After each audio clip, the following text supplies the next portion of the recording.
I leave this week for Lagos Part 2, so keep me in prayer. The last time I went to Lagos, Nigeria, I think was 2021, and it was right in the height of COVID. And so I got to the airport in Austin 3 hours early, ready to peacefully get on my plane because I was so early. And they said, yeah, you've been vaccinated for COVID, but not within the last 48 hours, which is their requirement.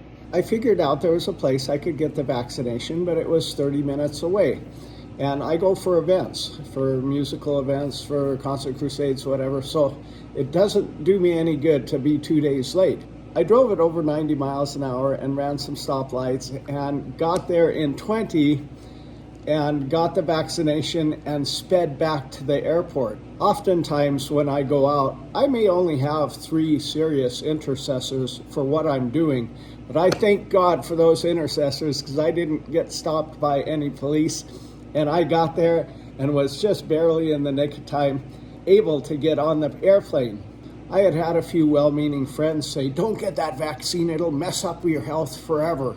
And I felt like saying, how about we swap? How about you go risk your life being a missionary and getting all these vaccines twice, and I sit in a nice house and don't even give 50 cents to the cause and warn you.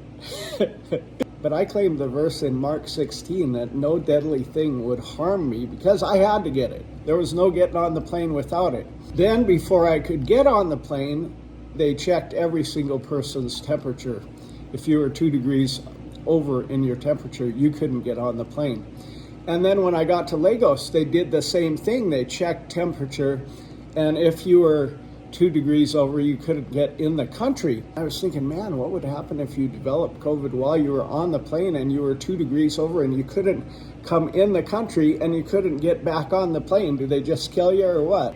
It seems every time I go overseas, there are certain ministers I barely know that want to call me dad and think I'm their personal ticket to the American prosperity gospel they have heard preached.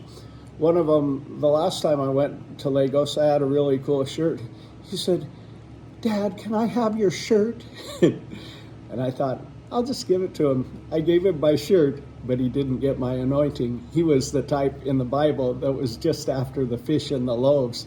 So we had a great concert. Here I am playing at that. Got a new friend, got a new vision, now it's time to begin. But I did not get to preach the salvation message at the concert, so we were supposed to do that the next day. But the next day I found myself preaching to a church of all Christians. And I said, I appreciate this opportunity, but there's a calling on my life to bring people to Christ. And so I said, I'm going out to where the worst of the sinners are, and I'm going to try to bring somebody to Christ. So I said, where do the badass guys, the studs, hang out on a Saturday night? And they said, well, it's down there at the beach, but you can't go down there. It's very dangerous. And I said, well, I'm going. So I said, well, I'm going down there and preach salvation. If anyone wants to come with me, come. So a couple of people came with me. And back in my fighting days, some of my buds would use brass knuckles. And so I put a couple of big stones in my knuckles, and I thought, man, I'm ready. Let's go. And we went down this tiny little corridor that I could see would be a great place to get mugged. And it came out on the beach, and I started talking to these guys, studs, sitting at the big picnic table, drinking. I started talking to one of them about Christ, and he said, don't give me that crap, I'm a Muslim. And I said, even as a Muslim, you should listen. Think of doubting Thomas.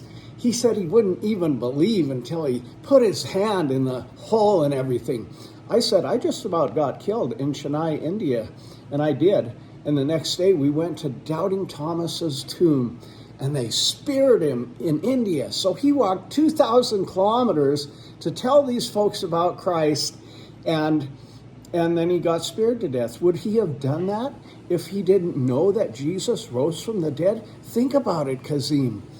Well, then I had a concert, and I gave an altar call, and 4 guys came up, and Kazim came up in the altar call. And his Muslim friends were abusing him, even while he was at the altar call, but he accepted Christ. One more hand that went up. You can also come up, and I'll pray for you. Okay, good job, everybody. Salvation.